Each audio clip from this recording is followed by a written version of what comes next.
നമസ്കാരം. ന്യൂസ് 18 പൊതുവേദിയിലേക്ക് സ്വാഗതം. തെരഞ്ഞെടുപ്പിന് തൊട്ടു മുമ്പുള്ള ബഡ്ജറ്റ് ഹെവി റിസ്ക്കാണിത്. വമ്പൻ പ്രഖ്യാപനങ്ങൾ കൊണ്ട് നിറച്ചാൽ വോട്ടിനു വേണ്ടിയുള്ള തന്ത്രമാണെന്ന് വിലയിരുത്തും. വാരിക്കോരിയുള്ള പ്രഖ്യാപനങ്ങൾ ഒഴിവാക്കിയാൽ അടുത്ത സർക്കാർ നടപ്പാക്കേണ്ട ബഡ്ജറ്റായിട്ട് പോലും തങ്ങളെ പരിഗണിച്ചില്ലെന്ന പരാതി വരും. ഈ ബാലൻസിങ്ങിൽ ധനമന്ത്രി കെ.എൻ. ബാലഗോപാൽ വിജയിച്ചെന്ന് പറയാം. വോട്ടിനു വേണ്ടിയുള്ള പ്രഖ്യാപനം മാത്രമെന്ന് തോന്നുന്ന വമ്പൻ പ്രഖ്യാപനങ്ങൾ ഒഴിവാക്കി, എന്നാൽ സമൂഹത്തിലെ പരമാവധി വിഭാഗങ്ങളുടെ ആവശ്യങ്ങൾ അംഗീകരിക്കുന്ന യാഥാർത്ഥ്യ പ്രതീതിയുള്ള ബഡ്ജറ്റാണ് അവതരിപ്പിച്ചത്. പൂച്ച പെറ്റുകിടക്കുന്ന കേരള ഖഞ്ചരാവ് വെച്ചാണോ ഈ പ്രഖ്യാപനങ്ങളെന്നായിരുന്നു പ്രതിപക്ഷ നേതാവിൻ്റെ ചോദ്യം. അടുത്ത സാമ്പത്തിക വർഷത്തേക്കുള്ള ബഡ്ജറ്റ് വരുന്ന ജൂണിൽ UDF സർക്കാർ അവതരിപ്പിക്കുമെന്നും അദ്ദേഹം അവകാശപ്പെട്ടു. ജനങ്ങളിൽ നിന്ന് എതിർപ്പുയരാൻ സാധ്യതയുള്ള നികുതി നിർദ്ദേശങ്ങളോ ഫീസ് വർധനവോ ബജറ്റിൽ ഇല്ല. സർക്കാർ ജീവനക്കാരുടെ ശമ്പള പരിഷ്കരണത്തിനായി കമ്മീഷനും DA കുടിശ്ശിക ഉടൻ നൽകുമെന്നുള്ള പ്രഖ്യാപനവും പങ്കാളിത്ത പെൻഷൻ പദ്ധതിക്ക് പകരം അഷ്വേർഡ് പെൻഷൻ പദ്ധതിയും പ്രഖ്യാപിച്ച് ഉദ്യോഗസ്ഥ വിഭാഗത്തെ പ്രീതിപ്പെടുത്തിയിട്ടുണ്ട്. DA കുടിശ്ശിക തെരഞ്ഞെടുപ്പിന് മുമ്പായി ഫെബ്രുവരി മാർച്ച് മാസങ്ങളിലെ ശമ്പളത്തിനൊപ്പം നൽകുന്നതും വാഗ്ദാനം മാത്രമല്ല പ്രഖ്യാപനമെന്നും ഉറപ്പിക്കുന്നു. എന്നാൽ പ്രതീക്ഷിച്ച ക്ഷേമ പെൻഷൻ വർധന ഉണ്ടായില്ല.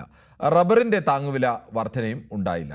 മത്സ്യത്തൊഴിലാളികളുടെ ഗ്രൂപ്പ് ഇൻഷുറൻസിനായി 100 കോടി, അസംഘടിത മേഖലയിലെ തൊഴിലാളികൾക്കും ഹരിത കർമ്മസേനാംഗങ്ങൾക്കും ഓട്ടോ ടാക്സി ഡ്രൈവർമാർക്കും group insurance, arts and science കോളേജുകളിലെ ബിരുദ പഠനം സൗജന്യം, ആശാ വർക്കർമാരുടെയും അംഗൻവാടി ജീവനക്കാരുടെയും വേതനത്തിൽ 1000 രൂപ വർധന തുടങ്ങി ജനപ്രിയ പ്രഖ്യാപനങ്ങളാൽ നിറഞ്ഞതാണ് ബജറ്റ്. ബജറ്റിനെ വിവിധ മേഖലയിലെ ആളുകൾ എങ്ങനെയാവും വിലയിരുത്തുക? ഈ ബജറ്റ് ഇടതുമുന്നണിക്ക് വോട്ടാകുമോ? ഈ വിഷയമാണ് ന്യൂസ് 18 പൊതുവേദി ചർച്ച ചെയ്യുന്നത്. പ്രേക്ഷകർക്കും പ്രതികരിക്കാം.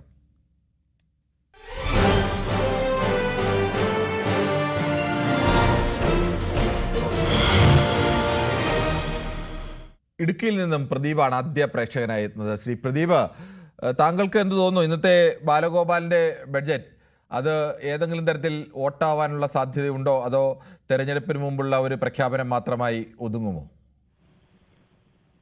തെരഞ്ഞെടുപ്പിന് മുമ്പുള്ള പ്രഖ്യാപനമാണ്. അതിപ്പോ അങ്ങനെ എല്ലാവരും അങ്ങനെയല്ലേ ചെയ്യുള്ളൂ.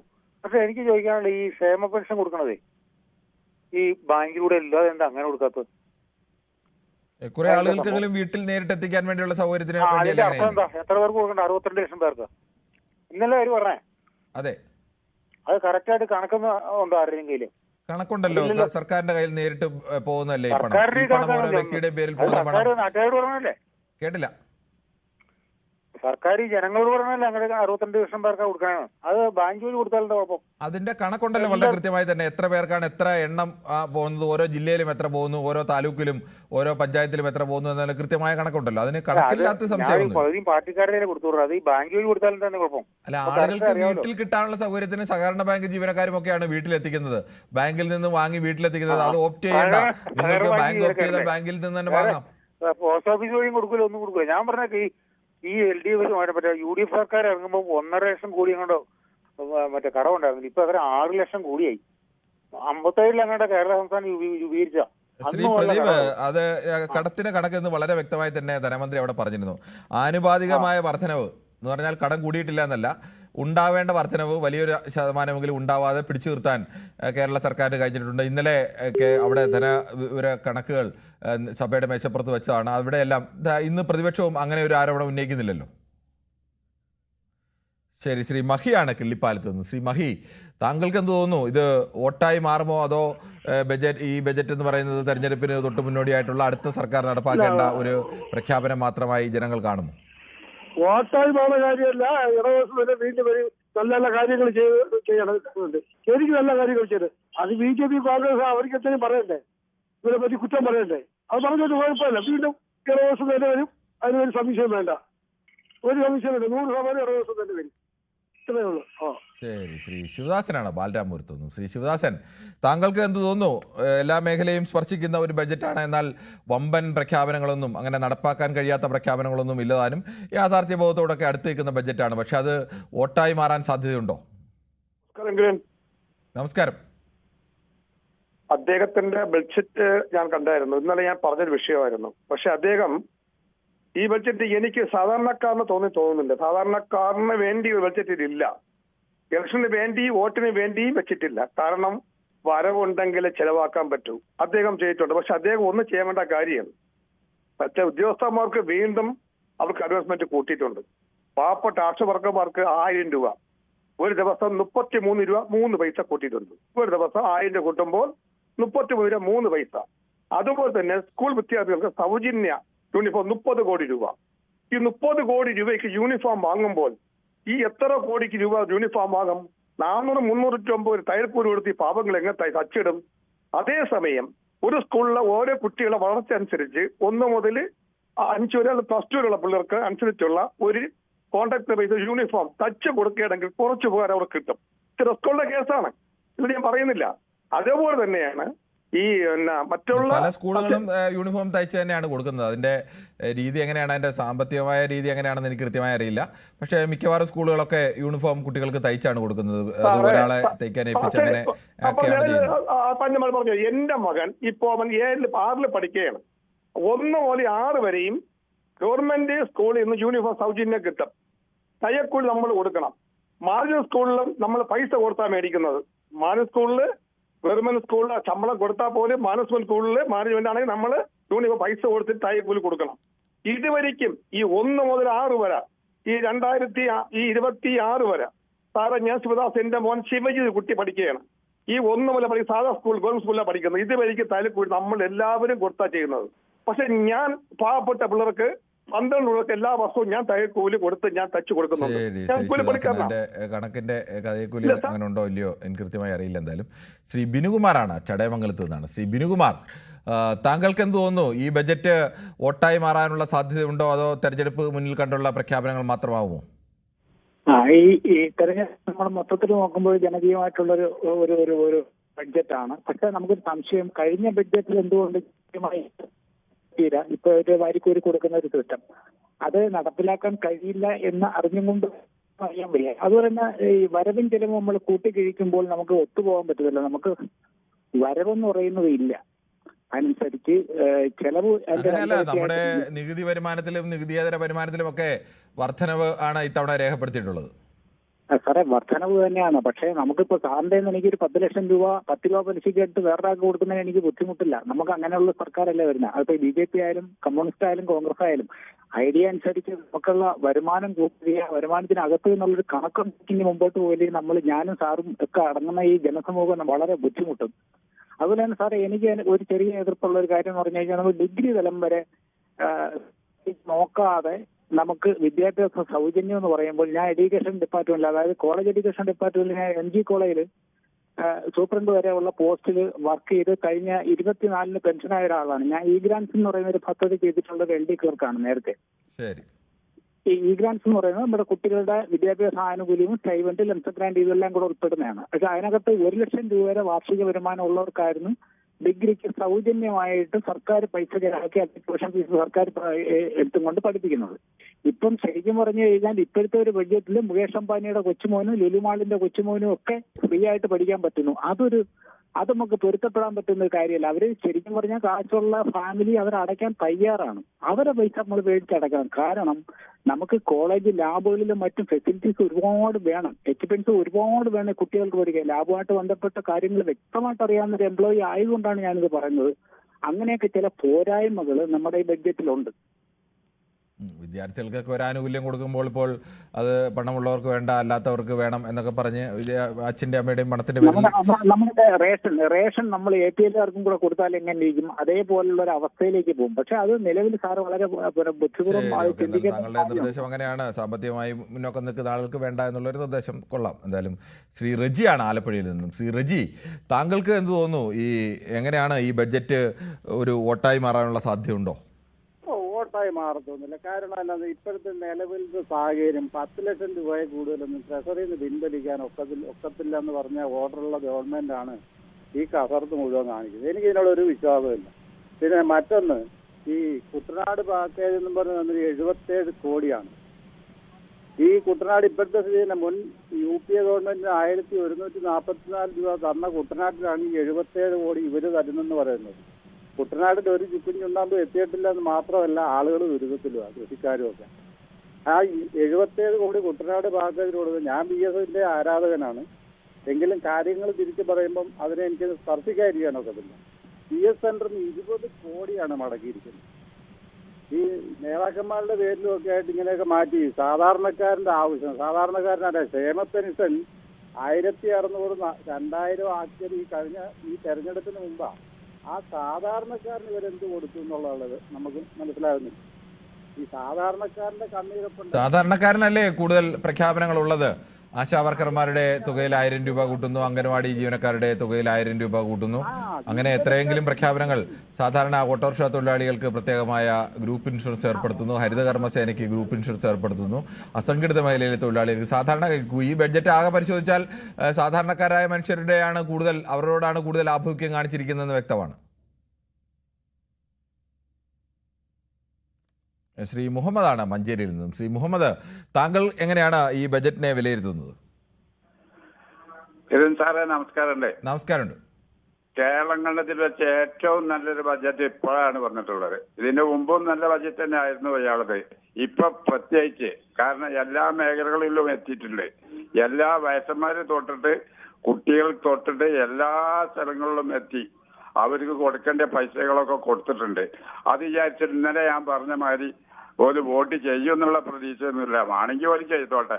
ഇനി ഈ സർക്കാർ നിലനിന്നിങ്ങനെ കിട്ടണം എന്നുണ്ടെങ്കിൽ അത്രേ പറയാനുള്ളൂ. പിന്നെ വേറൊന്ന്, ഇങ്ങനത്തെ ഒരു ബജറ്റ് അവതരിപ്പിച്ചിട്ട് ഇപ്പൊ പറഞ്ഞോല് രണ്ടാളും കുറ്റാ പറഞ്ഞത് ഇതിനെതിരെ.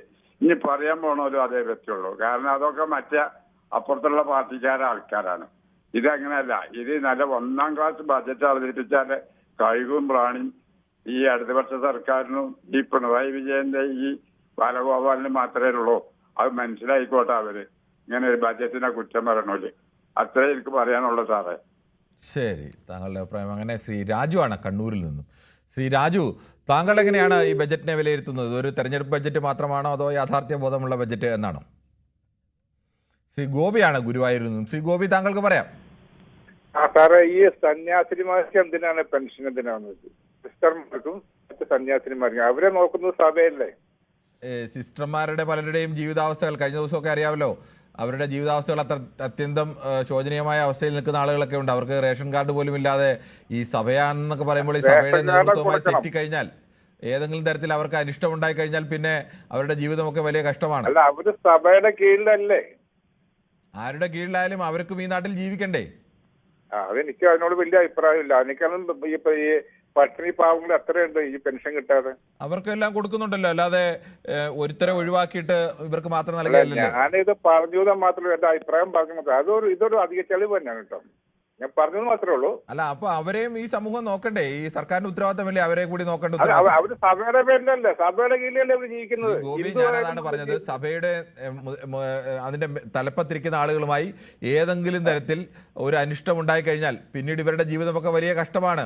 ഇവർക്ക് സ്വന്തമായി വരുമാനമില്ല, വീട്ടിലേക്ക് മടങ്ങി പോകാനാവില്ല, വീടുമായിട്ടുള്ള ബന്ധമൊക്കെ ഉപേക്ഷിച്ച് നിൽക്കുന്നവരാണ്. ഇവർക്ക് റേഷൻ കാർഡിന്റെ തുക പോലും കിട്ടാത്ത 4-5 പേർക്ക് റേഷൻ കാർഡ് കൊടുത്തതൊക്കെ താങ്കൾ കണ്ടു കാണുമല്ലോ. അത് സംബന്ധിച്ച് അത് തെറ്റ് ചെയ്ത് പുറത്തു പോകുന്നവർക്കും അല്ലെങ്കിൽ അവരെ പുറത്താക്കുന്നവർക്കുമാണ് ബുദ്ധിമുട്ട്. പുറത്താക്കുകയല്ലല്ലോ ഇവരെ. അവർക്ക് പുറത്താക്കിയാൽ അവർക്ക് എവിടെയെങ്കിലും പോകാൻ സ്ഥലമുണ്ടോ? ഇല്ലല്ലോ. പുറത്താക്കിയാൽ അവർക്ക് എങ്ങോട്ടെങ്കിലും പോകാൻ സ്ഥലമില്ലല്ലോ. അവിടെ നിൽക്കുന്ന ആളുകൾ, പ്രയാസം അനുഭവിക്കുന്നവർക്ക് ഒരു ചെറിയ സഹായം കൊടുക്കുന്നവർ തെറ്റാണോ? ഹിന്ദു കന്യാസ്ത്രീയായാലും ഹിന്ദു ഹിന്ദുവിൽ എങ്ങനെയാണ് അങ്ങനെ വല്ല സംവിധാനം ഉണ്ടോ? എനിക്കറിയാം. അതിനകത്തൊക്കെ മതം കാണുന്നത് എന്തിനാണ്? ഹിന്ദുവിന് അങ്ങനെ എന്തെങ്കിലും സംവിധാനം ഉണ്ടോ? അറിയപ്പെട്ടാണ് അവർ ജീവിക്കുന്നത് സഭയുടെ കൂടെ. സഭയെ അവർ നോക്കുന്നത്. അത് ഞാൻ പറഞ്ഞോളൂ, വേറെ ഒന്നുമില്ല. ഗോപി, താങ്കളുടെ വികാരം എനിക്ക് മനസ്സിലായി. താങ്കളുടെ വികാരം അതിനകത്ത് മതമാണ് വിഷയം, അല്ലാതെ മറ്റൊന്നുമല്ല. ഏത് മതത്തിൽപ്പെട്ടവരായാലും ദുരിതം അനുഭവിക്കുന്ന ജനങ്ങളെ സഹായിക്കുക എന്നുള്ളത് ഏത് സർക്കാരിന്റെയും ഉത്തരവാദിത്തമാണ്. ഇത് ഹിന്ദു സന്യാസിനിമാരുണ്ട്. അവർക്ക് സന്യാസിനിമാർ എവിടെയാണ് ശ്രീ ഗോപി ഉള്ളത്? ഞാൻ ഇതുവരെ കണ്ടിട്ടില്ല. താങ്കൾ എവിടെയാണ് അങ്ങനെ ഹിന്ദുക്കൾക്ക് അങ്ങനെ ഒരു സന്യാസിനി രൂപം അങ്ങനെ ഉണ്ടോ? സഭയുടെ കീഴിൽ ജീവിക്കുമ്പോൾ ഹിന്ദുക്കൾ കൊണ്ടുവന്ന കാര്യം പറഞ്ഞില്ല. അത് എവിടെയാണ്, എങ്ങനെയാണുള്ളത്? എനിക്കറിയില്ല. കന്യാസ്ത്രീകളുടെ രീതിയിൽ ഹിന്ദുക്കൾക്കും മുസ്ലിങ്ങൾക്കും എവിടെയെങ്കിലും ഉള്ളതായി എന്റെ അറിവിലില്ല. ഇതൊരു അറിയപ്പെട്ടാണ്. അതെന്താണ് അതിന് അറിയപ്പെട്ടാവുന്നത്? അപ്പോൾ ഈ താങ്കൾ പറഞ്ഞതിനെ മറ്റൊരു രീതിയിൽ പറഞ്ഞാൽ ഈ ഇതുപോലെയുള്ള പല അഗതി മന്ദിരങ്ങളിലോ അല്ലെങ്കിൽ അത് ഹിന്ദുക്കളോ ക്രിസ്ത്യാനികളും മുസ്ലിങ്ങളും ഒക്കെ നടത്തുന്ന അഗതി മന്ദിരങ്ങളൊക്കെ താമസിക്കുന്ന ആളുകളും കൊടുക്കുന്നില്ലേ? ആവശ്യമില്ല, സഭക്കകത്ത് നിൽക്കുമ്പോ അത്രേ ഉള്ളൂ. ശരി, ഓക്കെ. താങ്കളുടെ അഭിപ്രായം അങ്ങനെ. ഓരോരുത്തരെയും ഒരു സഹായം പാവപ്പെട്ടവർക്ക് നൽകുന്നതിൽ പോലും മതം കാണേണ്ട കാര്യമില്ല. ശ്രീ ഗോപകുമാറാണ് പാലക്കാട് നിന്നും. ശ്രീ ഗോപകുമാർ, താങ്കൾക്ക് എന്താണ് പറയാനുള്ളത്? അരുൺ സാർ വണക്കം. വണക്കം. എന്തായാലും ഞാൻ രണ്ടും കൂടി കൂട്ടി നോക്കുമ്പോൾ, അതായത് ഇതിന്റെ മുന്നത്തെ ബഡ്ജറ്റുകളും ഇതിന്റെ മുന്നത്തെ വേർഷൻ, അതായത് 2021 തോമസ് ഐസക്കിന്റെ ബഡ്ജറ്റും വെച്ച് നോക്കുമ്പോൾ എന്റെ പരിമിതമായിട്ട് അറിവ് വെച്ച് പറയുകയാണ്, തോമസ് ഐസക്ക് കുറച്ച് വീമ്പത്തരം പറയുന്ന ഒരു ബഡ്ജറ്റ് ആയിരുന്നു. പക്ഷെ അത്രത്തോളം വീമ്പത്തരം ഇല്ലാത്തൊരു ബഡ്ജറ്റ്, വളരെ സിമ്പിൾ ആയിട്ടൊരു ബഡ്ജറ്റ്, ഒരുവിധം എല്ലാ ഭാഗങ്ങളിലും ടച്ച് ചെയ്ത് പോയിട്ടുള്ള ഒരു ബഡ്ജറ്റ്. ഞാൻ രാഷ്ട്രീയപരമായിട്ട് എതിർപ്പുള്ള ആളാണ്, കിരൺ അറിയാന്ന് വിചാരിക്കുന്നു. എങ്കിലും താങ്കൾ പലപ്പോഴും അഭിപ്രായങ്ങൾ പറയുമ്പോൾ അങ്ങനെ ഒരു അന്ധമായ രാഷ്ട്രീയ ഏതെങ്കിലും പക്ഷപാതം പറയുന്ന ആളുമല്ല. താങ്കൾ കാര്യങ്ങളെ കുറെ കൂടി വിലയിരുത്തുന്ന ആളാണെന്നാണ് എന്റെ ധാരണ. ഇപ്പോഴും പറഞ്ഞുകൊണ്ടിരിക്കുന്നത് കിരണെ അനുകൂലിച്ചുകൊണ്ട് തന്നെ പറഞ്ഞത്, വീമ്പനല്ലാത്ത ഒരു ബഡ്ജറ്റ്, എല്ലാ ഇതിലും ടച്ച് ചെയ്ത് പോകുന്ന ഒരു ബഡ്ജറ്റ്. വളരെ ചെറിയ അപാകതകളുണ്ട്. ഏത് പരിപാടി ചെയ്താലും അപാകതകളില്ലാണ്ട് ചെയ്യാൻ പറ്റില്ല. അന്ന് കേരളത്തിന്റെ കാര്യം പറഞ്ഞപ്പോൾ ഞാൻ പറഞ്ഞു അപാകതകളില്ലാണ്ട് ഒന്നും നടത്താൻ പറ്റില്ല എന്നുള്ളത്. അതിൽ പറഞ്ഞിട്ട് ഇപ്പോഴും പേര് മാറിയാലും കേരളയിൽ വരൂട്ടോ എന്ന് പറഞ്ഞിട്ട് അതൊരു അപാകത തന്നെയാണ്. അത് കേരളയിൽ നിന്നുള്ള പേര് വെക്കാൻ പറ്റില്ല, പേര് മാറിയാലും അങ്ങനെ വരും എന്ന് പറയണ്ടേ. പിന്നെ മെയിൻ ആയിട്ട് പറഞ്ഞിരിക്കുന്നത്, എനിക്ക് വളരെയധികം ഇഷ്ടപ്പെട്ട ധനകാര്യമന്ത്രിയോട് ബഡ്ജറ്റ് അവതരിപ്പിച്ചതിനോട് ഒരുപാട് ഇഷ്ടപ്പെട്ട ഒരു കാര്യം, ആക്സിഡന്റ് ആയി കഴിഞ്ഞാൽ ആൾക്കാർക്ക് 5 ദിവസത്തേക്ക് ഫ്രീ ആയിട്ട് ട്രീറ്റ്മെന്റ് കിട്ടില്ലേ, അത് വേറെ പരിപാടി. എന്തായാലും മൂപ്പര് പറഞ്ഞിട്ടുണ്ട് 5 ദിവസത്തേക്ക് ആക്സിഡന്റ് ആയി. ഇപ്പൊ കൂടുതൽ കാണുന്നത് നമ്മൾ റോഡ് നന്നാവണതിനനുസരിച്ചിട്ട് ബൈപ്പാസിലായാലും ശരി, ഉൾനാട്ടിലായിട്ടുള്ള റോഡുകളിലായാലും ശരി, റോഡൊക്കെ ഒരുവിധം നന്നായിട്ട് ആ റോഡ് കൂടെ പോകുന്ന സമയത്ത് ആക്സിഡന്റുകൾ ഒരുപാട് ഉണ്ടാവുന്നു. അത് കേന്ദ്ര ഗവൺമെന്റിന്റെ പദ്ധതിയിൽ വന്ന റോഡായാലും വേണ്ടില്ല, പഞ്ചായത്തിന്റെ ലെവലിൽ വന്ന റോഡായാലും വേണ്ടില്ല, ആക്സിഡന്റുകൾ ഒരുപാടാണ്. ആ ആക്സിഡന്റ് കൊണ്ട് പോയി കഴിഞ്ഞാൽ സാധാരണപ്പെട്ടവർക്ക് കഷ്ടപ്പെട്ട ഒരു വണ്ടി വാങ്ങി അതിൽ നിന്ന് ചിലപ്പോൾ ആക്സിഡന്റ് ആവും. ആ ആക്സിഡന്റ് ആയ ആൾക്കാർക്ക് 5 ദിവസം വരേക്ക് ഫ്രീ ആയിട്ട് ശുശ്രൂഷ, പ്രാഥമിക ശുശ്രൂഷ തൊട്ട് മെയിൻ ആയിട്ടുള്ള അത് ബാക്കിയുള്ള ഓപ്പറേഷൻ കാര്യങ്ങളൊക്കെ ഉണ്ടോ ഇല്ലെങ്കിൽ അതിന്റെ ബാക്കിയുള്ള ഡീറ്റെയിൽ വന്നാലേ അറിയുള്ളൂ. അത് ഭയങ്കര ഒരു ഇതുവരെയൊക്കെ എനിക്ക് ഒരിക്കലും പറഞ്ഞ തീരാത്ത ഒരു ഭയങ്കര ഇതായി പോയി. അതുമാതിരി തന്നെ ഭക്ഷണം പാകം ചെയ്യുന്ന സ്കൂളുകൾ, ഭക്ഷണം പാകം ചെയ്യുന്ന ആൾക്കാർക്ക് ഒരു 25 രൂപ, പക്ഷെ അത് കുറച്ച് പോയോ എന്ന് എനിക്കൊരു സംശയമുണ്ട്. അങ്ങനെയുള്ള ചില കാര്യങ്ങൾ. എന്താ 25 രൂപ എന്ന് പറയുമ്പോൾ ദിവസവേതന കണക്കാണെന്ന് തോന്നുന്നുണ്ട് എനിക്ക്. അപ്പോൾ 750 ഉള്ളൂ മാസം, മന്ത്ലി നോക്കിയാലും. അംഗൻവാടി, ആശാ വർക്കർ എല്ലാവർക്കും 1000 കൊടുത്തിട്ടുണ്ട്. അതേ വർക്ക് ഏതാണ്ട് ഈ സ്കൂളിലെ കുട്ടികളെ പരിചരിച്ച് അവർക്ക് ഭക്ഷണം പാകം ചെയ്ത് വൃത്തിയായിട്ടും ഭംഗിയായിട്ടും പാകം ചെയ്യുന്ന ആൾക്കാർക്കും അത്രയും ബുദ്ധിമുട്ടുകളൊക്കെ അവർക്കും ഉണ്ട്. അവർക്ക് അതിലൊരു പക്ഷപാതം കാട്ടിയിട്ട് അതൊരു 25 രൂപ വേതനമാക്കി മാറ്റിയത് മന്ത്ലി 1000 ആക്കിയാൽ നഷ്ടം വരില്ലായിരുന്നു. പക്ഷെ അവര് സ്കൂളിന്റെ കണക്ക് നോക്കിയിട്ടായിരിക്കും ഒരു പക്ഷേ ഈ ദിവസക്കൂലിയല്ലേ, ആ ദിവസക്കൂലി കണക്കായിട്ടായിരിക്കണം മന്ത്രി ചിലപ്പോൾ 25 രൂപ ആക്കിയിട്ടുള്ളത്. അതും ശ്ലാഘനീയമാണ്.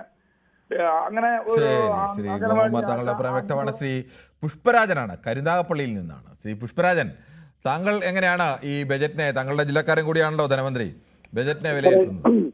സാറേ, ഏത് ഗവൺമെന്റ് വന്നാലും ഇപ്പം ബജറ്റ് അവതരിപ്പിക്കുന്നുണ്ട്. ഞാൻ ഒരുപാട് പ്രതീക്ഷയാണ് ഈ കേന്ദ്രം ബജറ്റ് അവതരിപ്പിക്കുമ്പോഴും കേരളം ബജറ്റ് അവതരിപ്പിക്കും.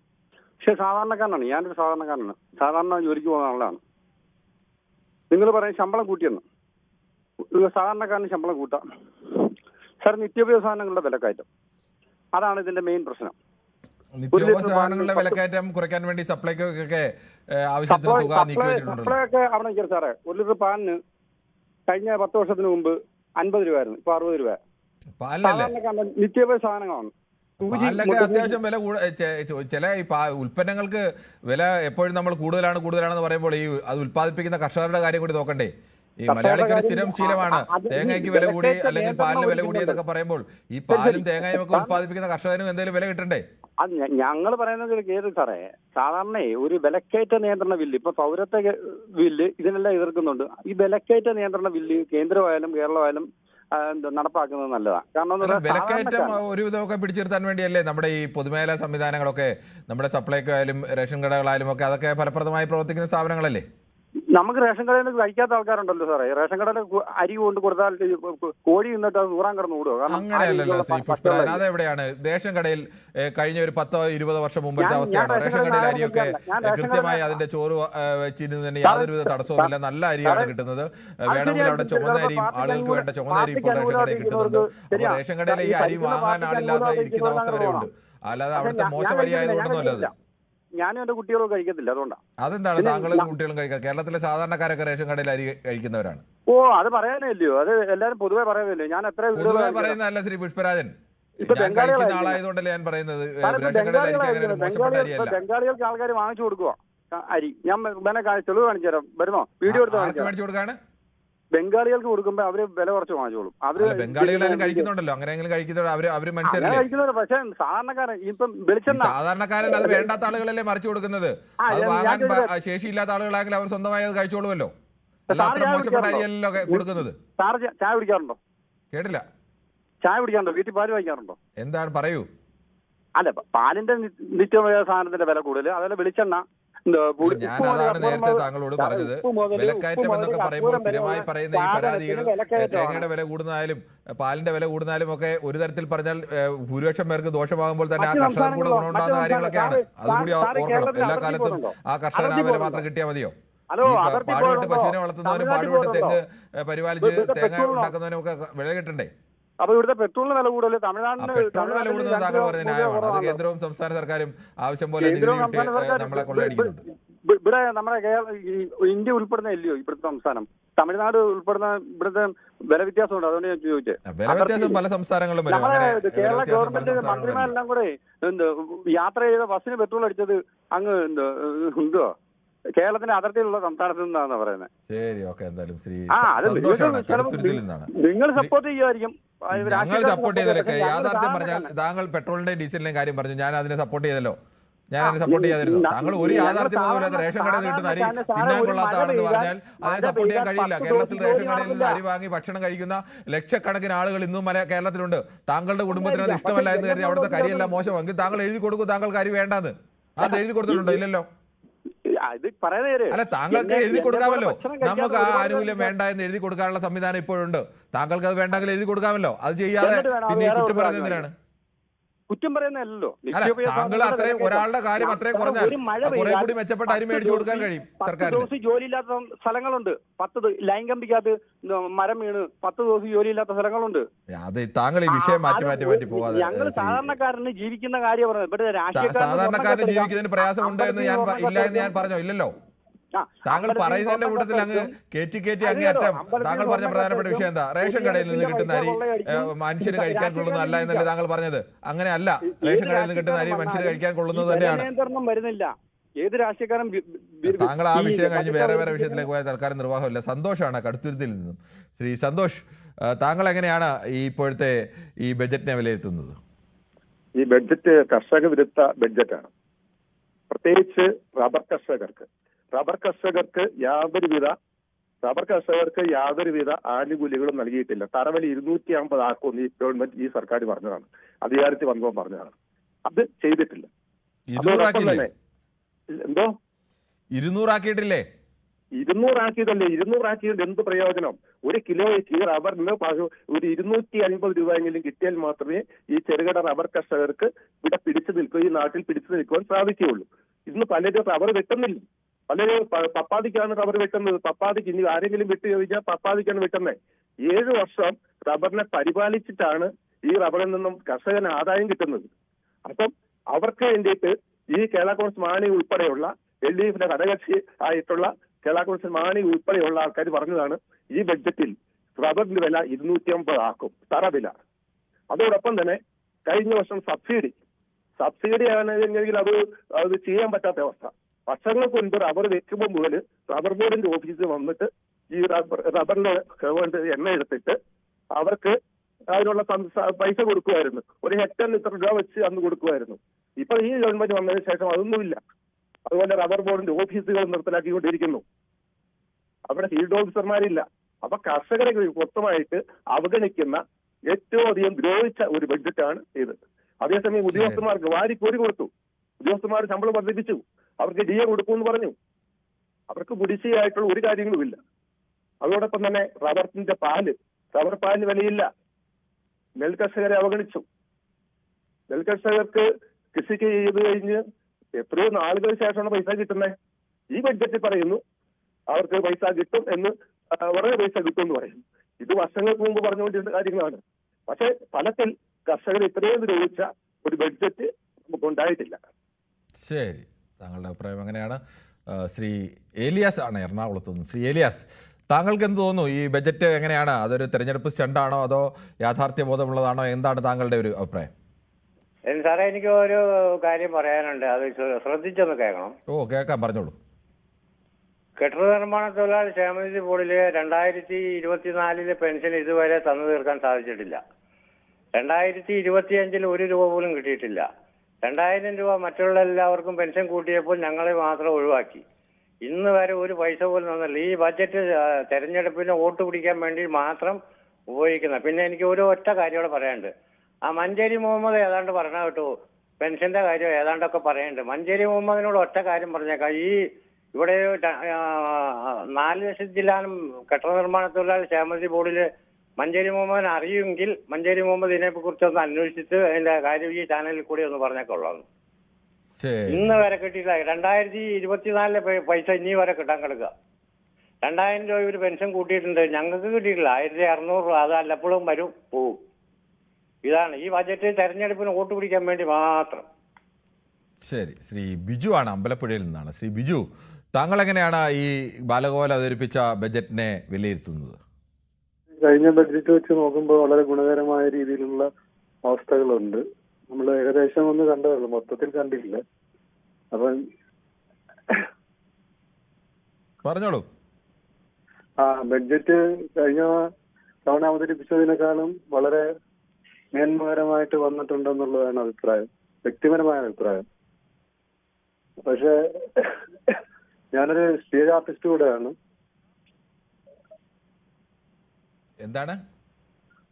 സ്റ്റേജ് ആർട്ടിസ്റ്റ് കൂടെയാണ്, മ്യൂസിക് ആർട്ടിസ്റ്റ്, ഒരു ഗായകനും കൂടെയാണ്. അപ്പൊ ഞങ്ങളെ പോലുള്ള ഈ സ്റ്റേജ് കൊണ്ട് ജീവിക്കുന്ന, വേറെ തൊഴിലിനും പോകുന്നുണ്ട്, ഞങ്ങളെ പോലുള്ള ഇങ്ങനെ ഈ സ്റ്റേജ് കൊണ്ട് ജീവിക്കുന്ന വലിയ കലാകാരന്മാർക്ക് എന്തെങ്കിലുമൊക്കെ ഒരു സർക്കാർ ആനുകൂല്യങ്ങൾ തരണം. കാരണം പറയുന്നത് ഇപ്പൊ ഈ 10 മണി കഴിഞ്ഞാൽ സ്റ്റേജില് എല്ലാം ഓഫാക്കുകയാണ്. 10 മണി വരെ അനുവാദമുള്ളൂ. താങ്കൾ എന്ത് നടനാണോ അതോ ഗായകനെ? ആരാണ്? ഞാനൊരു ഗായകനാണ്, പിന്നെ മിമിക്രിക്കും പോകുന്നുണ്ട്. ശരി, ഓക്കെ. നിങ്ങളുടെ കലാകാരന്മാരുടെ അവസ്ഥയും പലരുടെയും അവസ്ഥ മോശമായ കലാകാരന്മാർ ഒരുപാട് പേരുണ്ട്, സാമ്പത്തികമായി നിൽക്കുന്നവരെയും ഒക്കെ സഹായിക്കേണ്ടതാണ്, അങ്ങനെയുള്ള ആളുകളെയും ഒക്കെ. അത് ന്യായമായ ഒരു കാര്യം തന്നെയാണ് താങ്കൾ ചൂണ്ടിക്കാണിച്ചത്. ശ്രീ അഹമ്മദ് ബാവയാണ് മലപ്പുറത്ത് നിന്ന്. ശ്രീ അഹമ്മദ് ബാവ, താങ്കൾ എങ്ങനെയാണ് ഈ ബാലഗോപാലിൻ്റെ അവസാന ബജറ്റിനെ, സർക്കാരിൻ്റെ അവസാന ബജറ്റിനെ വിലയിരുത്തുന്നത്? നമസ്കാരം. ബഡ്ജറ്റ് ഇടതു മുന്നണിക്ക് വോട്ടാകുമോ? വോട്ടാകൂല. കാരണം ഇതൊരു തെരഞ്ഞെടുപ്പ് സ്റ്റണ്ടാണ്. തെരഞ്ഞെടുപ്പ് മുന്നിൽ കണ്ടിട്ടുള്ള ഒരു ബഡ്ജറ്റാണ്. ആശാവർക്കർമാർക്ക് ബോഡി ഇലക്ഷന്റെ 2 ദിവസം മുന്നേ ചെറുതായിട്ടൊന്ന് തലോടിയിരുന്നു. എന്നിട്ട് അതിന്റെ റിസൾട്ട് 13/12 നിങ്ങൾ ചാനലൊക്കെ എല്ലാ ചാനലുകളിലും അതിന്റെ റിസൾട്ട് ജനങ്ങളിൽ അറിയിച്ചിരുന്നു. അപ്പൊ അത് നമ്മൾ കണ്ടതാണ്. അപ്പൊ ഇനി ആകെ 2 മാസമാണുള്ളത്. ആ 2 മാസത്തിന്റെ ഉള്ളിൽ ഇനിയിപ്പോ വേറൊരു പ്രശ്നം കൂടി ഇതിൽ കിടക്കുന്നുണ്ട്. ഈ ഗവൺമെന്റ് മാറിയിട്ട് വേറൊരു ഗവൺമെന്റ് ആണ് വരുന്നതെങ്കിൽ ഇതേ ബഡ്ജറ്റ് ആവുമോ? ആവൂല്ലോ. അതിൽ മാറ്റം ഉണ്ടാവൂലേ? അപ്പോ ഇത് വെറുതെ ജനങ്ങളെ ചിലവർക്ക് ആസ്വാദം കൊള്ളാം. പിന്നെ ചിലര് ഇപ്പൊ ഇതിനു മുന്നേ സംസാരിച്ച ആ സുഹൃത്ത് പറഞ്ഞ ആ കാര്യം, ഇനിയിപ്പോ ഈ ഗവൺമെന്റ് അല്ല വേറൊരു ഗവൺമെന്റ് വന്നാലും അങ്ങനെയുള്ള കലാകാരന്മാർക്ക് വളരെയധികം ബുദ്ധിമുട്ട്. അപ്പൊ താങ്കളും പറഞ്ഞ ബുദ്ധിമുട്ടിനെ പറ്റി അത് എന്തെങ്കിലും സഹായങ്ങളൊക്കെ എത്തിച്ചു കൊടുക്കേണ്ടതാണ്. അത് വേറൊരു ഭാഗം. അത് ഞാനും അദ്ദേഹത്തെ അംഗീകരിക്കുന്നു, അത് നിൽക്കട്ടെ. പക്ഷെ ഒരു കാര്യം ഇത് ഉറപ്പിക്കുക, എന്തെന്ന് വെച്ചാൽ LDFന്റെ നേതൃത്വത്തിലുള്ള ഒരു മന്ത്രിസഭയില് അവസാനത്തെ ബജറ്റ്, കേരള ബജറ്റ് അവതരിപ്പിച്ച ആളാണ് ബാലഗോപാലൻ സാറ് എന്ന് പറയുക. ഇത് ഇടതുമുന്നണിക്ക് ഒരു വിധത്തിലും വോട്ടാകുകയില്ല. ഇത് പാൽക്കാരി പെണ്ണിന്റെ സ്വപ്നമാണ്. സംസാരിക്കാൻ അവസരം തന്നതിന് നന്ദി. ശ്രീ ഷാജിയാണ് പത്തനംതിട്ടയിൽ നിന്നും. ശ്രീ ഷാജി, താങ്കൾ എങ്ങനെയാണ് ഈ ബജറ്റിനെ വിലയിരുത്തുന്നത്? നമസ്കാരം സാറേ. നമസ്കാരം. ഈ ബഡ്ജറ്റ് കൊണ്ട് ഇടതുമുന്നണി ഭരണം അവസാനിച്ചു എന്ന് തന്നെ വേണം പറയാം. മന്ത്രിമാർക്ക് സൂചി നടക്കാൻ പറ്റിയ ഒരു ബഡ്ജറ്റാണ്. എന്ത് ജനങ്ങൾക്ക് എന്ത് ഞാൻ പറഞ്ഞു തരട്ടെ. കേരളത്തിലെ നേഴ്സിംഗ് പഠിക്കുന്ന കുട്ടികൾ കേരളത്തിന്റെ പുറത്ത് 8, 9, 10 ലക്ഷങ്ങളും മുടക്കി അവിടെ ഒരു ആൾക്ക് വേണ്ടി പഠിക്കാൻ പോകുമ്പോൾ ഇവിടെ കുട്ടികൾക്ക് എന്തെങ്കിലും ഒരു ഗുണം അവർക്ക് ചെയ്തു കൊടുത്തിട്ടുണ്ടായിരുന്നെങ്കിൽ ഇവിടെ എത്ര ലക്ഷം കോടി ഇവർക്ക് കിട്ടിയനായിരുന്നു? അവർക്ക് കിട്ടത്തില്ലേ? എന്തുമാത്രം പേരാണ് അവിടെ പോയിരിക്കുന്നത് കേരളത്തിന്റെ പുറത്ത്. സാറൊന്ന് അന്വേഷിക്കേ. ഇതുകൊണ്ടാ എന്ത് ഗുണമുണ്ട്? ഞങ്ങൾ വോട്ട് കൊടുക്കും ഇവർക്ക്, അടിച്ച് പുറത്താക്കുക തന്നെ ഞങ്ങൾ ചെയ്യും, യാതൊരു മാറ്റവും ഇല്ല. പിന്നെ ആസാമാർക്ക് അന്ന് സമരം ചെയ്ത സമയത്ത് പറഞ്ഞിരുന്നെങ്കിൽ ഞങ്ങൾ അംഗീകരിച്ചിരുമായിരുന്നല്ലോ. അവരെല്ലാം തലോടുവാണ്, വോട്ട് ആക്കണം. ഒരു കാരണവശാലും ഞങ്ങൾ 100%. ഒരു കാര്യം കൂടി എനിക്ക് പറയാനുണ്ട്. റേഷനരി തിന്നാത്തവരും തിന്നുന്നവരും ഉണ്ട്. ഈ മന്ത്രിമാർ ഇന്ന് വരെ സൂചി നടക്കുമെന്ന് ഞാൻ മുമ്പ് പറഞ്ഞല്ലോ. ഒരു റേഷൻ കടയിൽ പോയി പുഴുവരിച്ച് അരി മേടിച്ച് തിന്നാൻ പറ. അപ്പൊ ശ്രീ ഷാജി, പുഴുവരിച്ച അരി കേരളത്തിലെ ഏതെങ്കിലും റേഷൻ കടയിൽ ഇപ്പോൾ വിതരണം ചെയ്യുന്നുണ്ടോ? താങ്കൾ റേഷൻ വാങ്ങുന്ന ആളാണോ? നേരത്തെ മേടിക്കുമായിരുന്നു, ഇപ്പൊ അതുകൊണ്ട് മേടിക്കുന്നില്ല. അപ്പൊ താങ്കൾ വാങ്ങുന്ന അയലത്തുള്ള ഏതെങ്കിലും മനുഷ്യരോട് ചോദിക്കുക, റേഷൻ കടയിൽ നിന്ന് കിട്ടുന്ന അരി പുഴുവരിച്ച അരിയാണോ എന്ന് ചോദിക്കുക. എന്തായാലും കേരളത്തിലെ റേഷൻ കടകളിലൊന്നും ഇപ്പോൾ പുഴുവരിച്ച അരിയല്ല ലഭിക്കുന്നത്. അവിടെ അത്യാവശ്യം കഴിക്കാൻ കൊള്ളാവുന്ന അരി തന്നെയാണ് ലഭിക്കുന്നത്. പുഴുവുണ്ട്, അതിനകത്ത് യാതൊരു സംശയമില്ല. ഞാൻ കൊണ്ടുവന്ന് ന്യൂസ് ചാനലിൽ കൊണ്ടുവന്ന് കാണിക്കാം. എന്ത് സംശയിക്കേണ്ട? അങ്ങനെയൊക്കെ ഉണ്ടായിരുന്നു. റേഷൻ അരി കൊണ്ടുവന്നു കഴിഞ്ഞാൽ അതിന് സ്മെല്ല് കൊണ്ട് എടുക്കാൻ കഴിയാത്ത അവസ്ഥയുണ്ടായിരുന്നു. റേഷൻ അരി മേടിച്ചു കൊണ്ടുവന്നു കഴിഞ്ഞാൽ അതിൽ നിറയെ പുഴുവും കല്ലും ഉള്ള അവസ്ഥയൊക്കെ ഉണ്ടായിരുന്നു. പക്ഷെ എന്തായാലും കഴിഞ്ഞ കുറെ കാലമായി കേരളത്തിലെ റേഷൻ കടകളിൽ നിന്ന് കിട്ടുന്ന അരിക്ക് അങ്ങനെ ഏതെങ്കിലും തരത്തിൽ മനുഷ്യന് തിന്നാൻ കഴിയാത്ത അരി അല്ല കൊടുക്കുന്നത്. അതിന് യാതൊരു സംശയമില്ല. വേറൊരു കാര്യം ചെയ്യും, ലക്ഷക്കണക്കിന് രൂപ ശമ്പളം മേടിക്കുന്നുണ്ടല്ലോ ഇവർക്കൊക്കെ. ഞാനതൊന്നുമല്ല ചോദിച്ചത്. താങ്കൾ ഒരു കാര്യം പറയുമ്പോൾ താങ്കൾ വാങ്ങിക്കുന്നില്ല, വാങ്ങിക്കുന്ന ആരോടെങ്കിലും താങ്കൾ ചോദിക്കെങ്കിലും വേണം. താങ്കൾ ചോദിക്കണം, ഇങ്ങനെ നിങ്ങൾക്ക് പുഴുവരിച്ച അരിയാണോ കിട്ടുന്നത്? അങ്ങനെ ഉണ്ടെങ്കിൽ നമുക്ക് ഞങ്ങളെ വന്ന് റിപ്പോർട്ട് ചെയ്യാം. ശ്രീ ഷാജി, വേറെ കാര്യം അവിടെ നിൽക്കട്ടെ, ഇത് പറയൂ. ഞങ്ങൾ വന്ന് റിപ്പോർട്ട് ചെയ്യാൻ തയ്യാറാണ്. താങ്കൾ പുഴുവരിച്ച റേഷൻ ഒരു കടയിൽ നിന്ന് കിട്ടുന്ന അരി അതിൽ പുഴുവാണെങ്കിൽ താങ്കൾ അത് റിപ്പോർട്ട് ചെയ്യാൻ ഞങ്ങളെ വിളിക്കൂ, ഞങ്ങൾ വരാം. ഓക്കെ, ഞാൻ തീർച്ചയായിട്ടും വിളിക്കും. ഇനി ഒരു കാര്യം കൂടി ഞാൻ പറഞ്ഞിട്ട് നടത്തിയേക്കാം. ഈ വനമേഖലയിലെ പിന്നെ മൃഗശല്യത്തെ പറ്റി, ആനകളൊക്കെ ഒരുപാട് പേരെ ചവിട്ടി കൊല്ലുന്നു ഉള്ള വാർത്തകളൊക്കെ കേൾക്കുന്നുണ്ട്. വന്യമൃഗങ്ങളുടെ ആക്രമണത്തിൽ നിന്ന് മനുഷ്യരെ രക്ഷിക്കാൻ വേണ്ടിയുള്ള പദ്ധതിക്കും പണം എന്തായാലും ബഡ്ജറ്റിൽ നീക്കി വെച്ചിട്ടുണ്ട്. ഈ 10 വർഷം കൊണ്ട് എന്തുമാത്രം പേരാ കൊല്ലപ്പെട്ടത്? സാറേ പറയുന്നത്?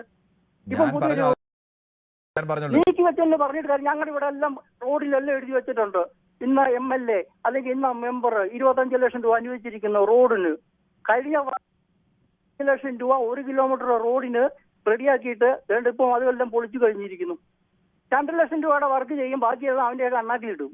അതൊക്കെ പരിശോധിക്കാൻ വേണ്ടിയല്ലേ നാട്ടിൽ ഇപ്പോൾ എല്ലായിടത്തും ഇതൊക്കെ പരിശോധിക്കുന്നത്? ഏതെങ്കിലും ഒരു കോൺട്രാക്ട് ഒറ്റയ്ക്ക് ചെയ്യല്ലോ, അത് പരിശോധിക്കാൻ ജനപ്രതിനിധികളും അവിടുത്തെ ജനകീയമായ കമ്മിറ്റിയൊക്കെ എടുത്തിട്ടില്ലേ? ആ കമ്മിറ്റിയിലൊക്കെ ഉൾപ്പെട്ട് അവിടെ ചോദ്യം ചെയ്യാമല്ലോ അക്കാര്യങ്ങളൊക്കെ. നമ്മളല്ലാതെ ഞാനിതൊന്നും നോക്കില്ല, ഞാനിതൊന്നും ചെയ്യില്ല, ഇതിനെല്ലാം കുറ്റം പറയണം, ഇതൊന്നും നടക്കുന്നില്ലെന്നല്ല ഞാൻ പറഞ്ഞത്. നടക്കുന്നത് ഒഴിവാക്കാൻ കഴിയണമെങ്കിൽ ജനങ്ങൾ ഓരോരുത്തരും ഇടപെടാനുള്ള സംവിധാനമുണ്ട്, അതിൽ വഴി ഇടപെടണം. അല്ല നമ്മൾ എല്ലാ കാലവും പരാതി പറഞ്ഞുകൊണ്ടിരുന്നാൽ എല്ലാ കാലവും കോൺട്രാക്ടർമാരായാലും ഭരിക്കുന്നവരായാലും ഇങ്ങനെയൊക്കെ കുറെ കക്കുന്ന ഒഴിവാക്കാനുള്ള സംവിധാനമുണ്ട്. ആ സംവിധാനം നമ്മൾ ഉപയോഗിക്കണം. ജനങ്ങൾക്ക് പൊറുതി മുട്ടിയ ഒരു ബഡ്ജറ്റ് ഇതൊന്നും അല്ല ഞങ്ങൾ പ്രതീക്ഷിച്ചത്. ശരി, താങ്കൾ എന്താണ് പ്രതീക്ഷിച്ചത്? ശ്രീ ഷാജി എന്താണ് പ്രതീക്ഷിച്ചത്? എന്തോ ഷാജി എന്താണ് ഈ ബഡ്ജറ്റിൽ നിന്ന് പ്രതീക്ഷിച്ചത്? ഞാൻ പ്രതീക്ഷിച്ചത് നഴ്സിംഗ് പഠിക്കുന്ന കുട്ടികൾക്ക് യാതൊരു വിധമായ ഇതും കൊടുത്തിട്ടില്ല. നഴ്സിംഗ് കോളേജുകളൊക്കെ പഴയതിനേക്കാൾ കൂടുതൽ കേരളത്തിലുണ്ട്. കൂടുതൽ പേര് ഇനിയും കൂടുതൽ സംവിധാനങ്ങൾ ഉണ്ടാവേണ്ട അതുമാണ്, അത് ന്യായമായ കാര്യമാണ്. ശ്രീ അരുണാണ് പാലയിൽ നിന്ന്. ശ്രീ അരുൺ, താങ്കൾ എങ്ങനെയാണ് ഈ ബജറ്റിനെ കാണുന്നത്? ഇത് ഒരു ഇടതുപക്ഷ സർക്കാരിന്റെ വോട്ട് മുൻകൂട്ടി കണ്ടുള്ള മാത്രം ഒരു ബജറ്റായിട്ടാണ് ഞാൻ ഇതിനെ കാണുന്നത്. എന്തെന്ന് വെച്ചാൽ ഇനി 2 മാസം കൂടെ കഴിഞ്ഞ ഇടതുപക്ഷ സർക്കാരിനാണ് ഇനി വരത്തില്ല. അത് അടുത്ത സർക്കാർ വരുമ്പോൾ അവരുടെ പെടലേക്ക് ഇരിക്കും ഈ ബജറ്റ്. അതിനുവേണ്ടി മാത്രമാണ് അവതരിപ്പിച്ചത്. ഹലോ, കേൾക്കാം, പറഞ്ഞോളൂ. അപ്പൊ ഇതൊരു സർക്കാരിന്റെ ഒരു ഇരട്ട സ്ഥാപ്പായിട്ടാണ് എനിക്ക് ഈ ബജറ്റിനെ ഞാൻ കാണുന്നത്. ഇത് ഒരു കൂടിപ്പോയ 2 മാസം കൂടെ കഴിയുമ്പം ഏതാണ് അടുത്ത സർക്കാർ എന്നാലും വരും. എന്നാലും ഇടതുപക്ഷ സർക്കാർ വരത്തില്ല. ആ സർക്കാരിന്റെ പടലേക്ക് ഇതിരിക്കും. അവർ അടുത്ത ബജറ്റ് അവതരിപ്പിക്കും. ആ ബജറ്റിൽ ഇതൊന്നും കാണത്തില്ല. ഇതൊക്കെയാണ് സംഭവിക്കാൻ പോകുന്നത്. എന്നാലും ജനങ്ങൾ വിഡ്ഢികളായി ഇത് കേട്ടിരിക്കുക എന്നുള്ളതേ ഉള്ളൂ. ശരി, ഓക്കെ. താങ്കളുടെ അഭിപ്രായം അങ്ങനെയാണ്. ശ്രീ റെജീനയാണ് പാലക്കാട് നിന്നും. ശ്രീമതി റെജീന, താങ്കൾ ഈ ബജറ്റിനെ എങ്ങനെയാണ് വിലയിരുത്തുന്നത്? പ്രത്യേകിച്ച് സ്ത്രീകളുടെ വിഷയത്തിലൊക്കെ കുറെ പ്രാധാന്യം നൽകിയിട്ടുണ്ടതിൽ, അതുകൊണ്ട് തൃപ്തിയാണോ അതോ അതിനപ്പുറത്തെ കാര്യങ്ങളൊക്കെ ഉണ്ടാവേണ്ടിയിരുന്നോ? Sir, good evening. Sir, good evening. നേരത്തെ വിളിച്ച ഷാജി പറഞ്ഞ അദ്ദേഹം ഈ കേരളത്തിലൊന്നും അല്ല ജീവിക്കണ തോന്നുന്നു അല്ലേ സർ? പുഴുവരിച്ചരി എന്നൊക്കെ പറയണത് കേട്ടു. സ്കൂളിലടക്കം ബിരിയാണി ഓരോ ഫുഡുകൾ നമ്മൾ ഈ റേഷൻ കടത്തെ സ്കൂൾ അരി റേഷൻ കടത്തെ അരിയൊക്കെ ഏകദേശം ഒരേ സെയിം അരി തന്നെ കൊടുക്കുന്നത്. ഇയാൾക്ക് ആരാണ് പുഴുവരിച്ച അരി കൊടുക്കുന്നതെന്ന് റിപ്പോർട്ട് ചെയ്യണം. അത് എന്റെയും കൂടി ഒരു ആവശ്യമായിട്ട് തന്നെ കണക്കാക്കിക്കോളൂ. ന്യൂസ് 18 ചാനൽ അതിന്റെ ഏറ്റെടുക്കണം. അവരേത് റേഷൻ കടയാണ്, അത് എവിടെ നിന്നാണ് അവർ വാങ്ങിക്കുന്നത്, അത് അവർക്ക് അങ്ങനെ ഒരു സംഭവം നടന്നിട്ടുണ്ടോ എന്ന് അന്വേഷിക്കായിരുന്നു. പിന്നെ ഞാനിപ്പോ പറയാം, നിങ്ങൾ ഈ ചോദ്യം ഉണ്ടല്ലോ ബജറ്റ് വോട്ടാകുമോന്ന്, അത് എനിക്ക് പറയാനുള്ള കാര്യം, നിങ്ങൾ തീരെ ചിന്തിക്കാതെയാണ്. ഞാൻ ചാനലിനെ കുറ്റം പറയല്ല സാർ, ഈ സ്ഥാപനത്തിന് താല്പര്യം കൂടി പരിഗണിച്ചാവും ചിലപ്പോൾ അത് വന്നിട്ടുണ്ടാവുക. ജനങ്ങൾ സ്വാഗതം ചെയ്യുന്നു ഈ ബജറ്റിനെ. ഇത്രയും വികസന പ്രവർത്തനങ്ങൾ വോട്ടാകുമോ എന്ന് ചോദിച്ചതിനകത്ത് എന്താണ് അതിലൊരു തെറ്റ് ഉണ്ട്? ഈ സ്വാഭാവികമായും തെരഞ്ഞെടുപ്പിന് തൊട്ട് മുമ്പ് അവതരിപ്പിക്കുന്ന ഒരു ബജറ്റ് ഏത് സർക്കാരും അവർ അടുത്ത തെരഞ്ഞെടുപ്പിൽ വിജയിക്കണമെന്ന ആഗ്രഹത്തിൽ തന്നെയാണ്. ബാലോവല തുറന്നു പറയുകയും ചെയ്തു, ഞങ്ങൾ 3-ാം ഊഴം പ്രതീക്ഷിച്ച് തന്നെയാണ് ഞങ്ങൾ നിൽക്കുന്നത് എന്ന് തുറന്നു പറയുകയും ചെയ്തു. അത് തുറന്നു പറഞ്ഞാലും ഇല്ലെങ്കിലും ആ യാഥാർത്ഥ്യത്തെ അറിയുന്നതിന് ഏതെങ്കിലും അധിക ബുദ്ധിയൊന്നും വേണ്ട. അതിലെന്താണ് ഒരു തെറ്റ്? അത് സാർ പറഞ്ഞത് ശരി. എനിക്ക് പറയാനുള്ള കാര്യം കൂടി ഒന്ന് പറഞ്ഞു തീർക്കട്ടെ. ഞാൻ ഇത്ര സാമ്പത്തിക ബുദ്ധിമുട്ട് നമുക്ക് ഉണ്ടായിട്ടും ഇന്ത്യയിൽ ഏത് സംസ്ഥാനമാണ് ഇത്രയും വികസന പ്രവർത്തനങ്ങൾ നടത്തിയിട്ടുള്ളത്? സാർ ഒന്ന് പറയും. കാണാൻ കഴിയില്ല. ബജറ്റ് പറഞ്ഞ സ്വാഭാവികമായിട്ടും നമ്മൾ ഒരു ഗവൺമെന്റ് കാഴ്ചപ്പാടാണ്. അടുത്ത തവണ ഈ പറയുന്നവന്മാരുടെ കാര്യങ്ങളല്ല, അടുത്ത തവണ എന്തായാലും LDF ഉറപ്പായിട്ടും ഭരണത്തിൽ വരുന്ന യാതൊരു തർക്കവുമില്ല. കഴിഞ്ഞ 10 വർഷം ബജറ്റ് പ്രഖ്യാപിച്ച കാര്യങ്ങൾ തന്നെയാണല്ലോ സാർ അവർ നടപ്പിലാക്കി വരുന്നത്. അതിലൊന്നും ആർക്കും കുറ്റം പറയാൻ. ഇപ്പൊ എന്റെ ഭർത്താവ് ഒരു ഓട്ടോ ഡ്രൈവറാണ്. ഗ്രൂപ്പ് ഇൻഷുറൻസ് എന്ന് പറഞ്ഞ സംഭവം ഇവിടെ ഇപ്പോൾ ബജറ്റിൽ കൊണ്ടുവന്നിട്ടുണ്ട്.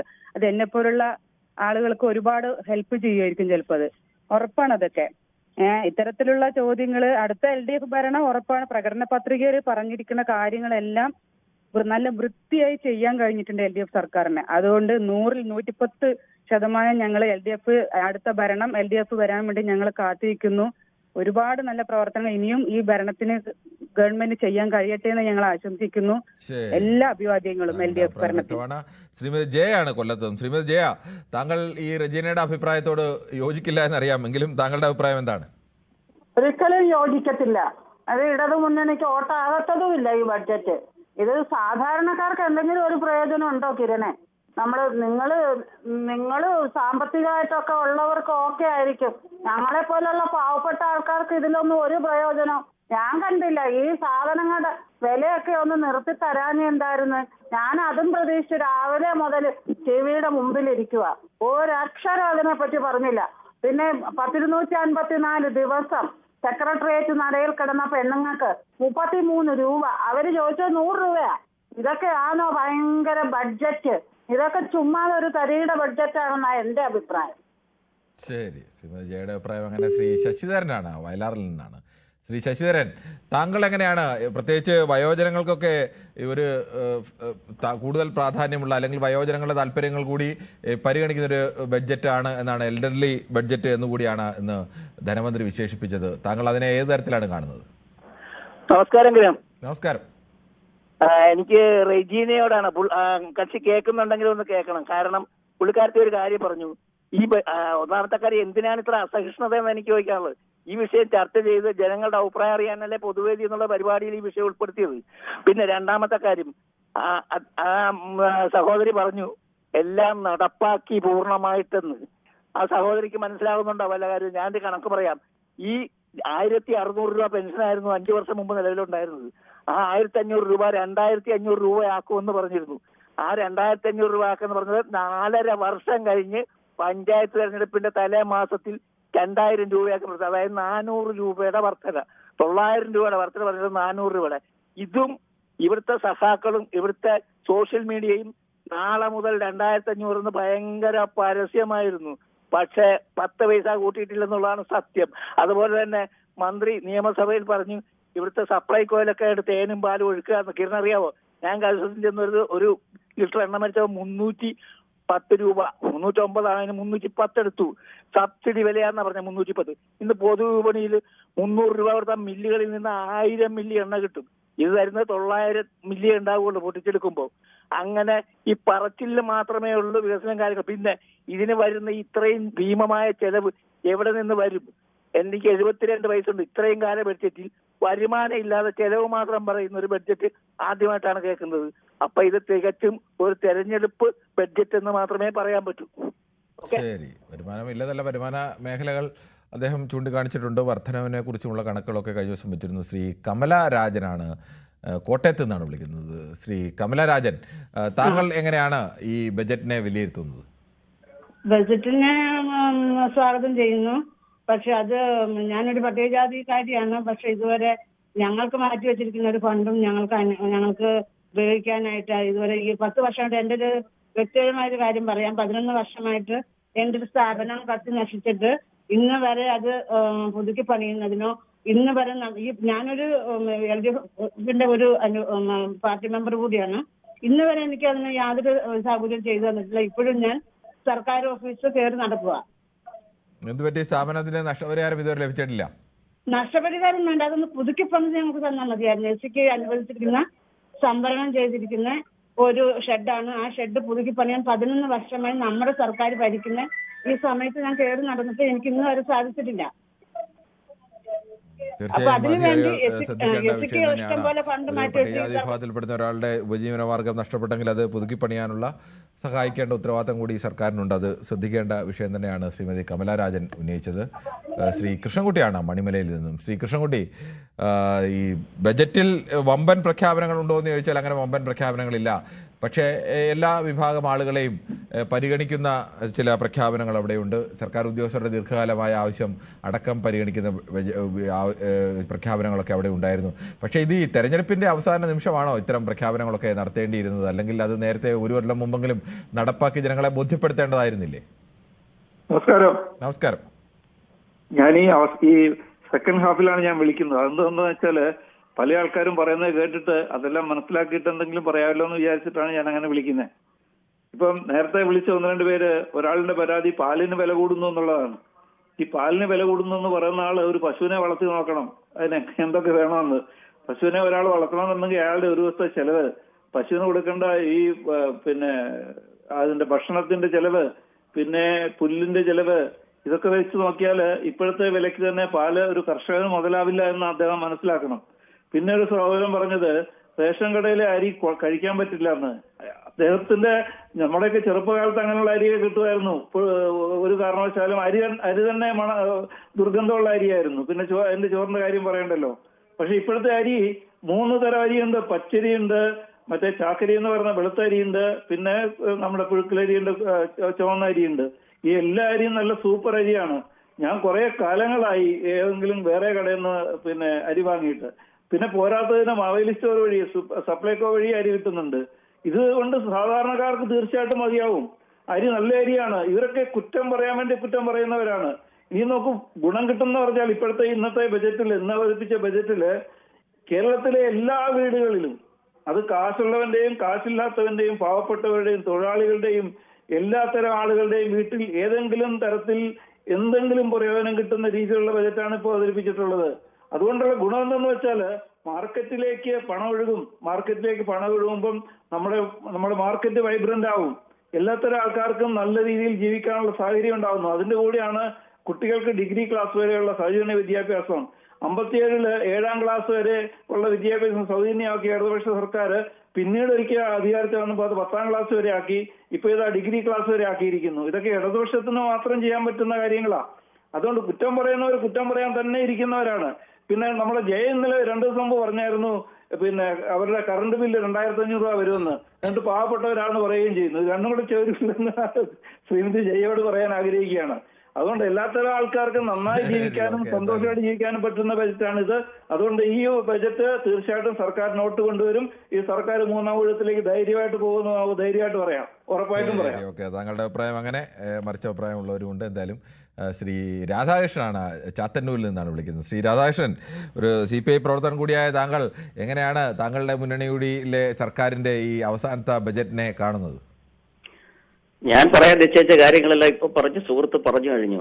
പിന്നെ മറ്റൊരു കാര്യം, ഓക്കെ ആയിക്കോട്ടെ, CPM ആയാലും നമ്മളെ മുമ്പിൽ കുറച്ചൊക്കെ നിങ്ങളും അതിന് ചെറുതാക്കി കാണിക്കാൻ ശ്രമിക്കുന്നുണ്ട്.